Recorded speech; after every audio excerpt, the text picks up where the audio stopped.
પગાર મહિનાનો કે વરસનો નકર લેવા ભાઈ કેવું ભાઈ તાર 12 વર્ષે છોકરો આવે તારે માતા વળાવી પડી છે માતા પડે 5 લાખ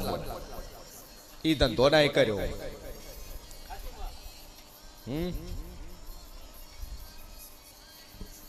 હું સર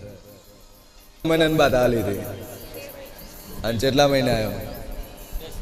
13 મહિના બાદ આ લઈને 10 મહિને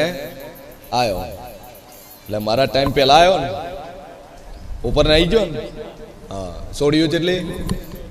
2 દીકરીઓ ઉપર 12 વર્ષે માતા ટાઈમ આલ્યો અને દીકરો આલ્યો કોઈ દવા મેડિસિન કશું નહીં કાંઈ જ નહીં હા ને પાછા વનમાં વ્યામ હોય પાછા કે દવાથી દવાઈ લીધી હતી પોસવું જરૂરી શું નામ તમારું બળદેવભાઈ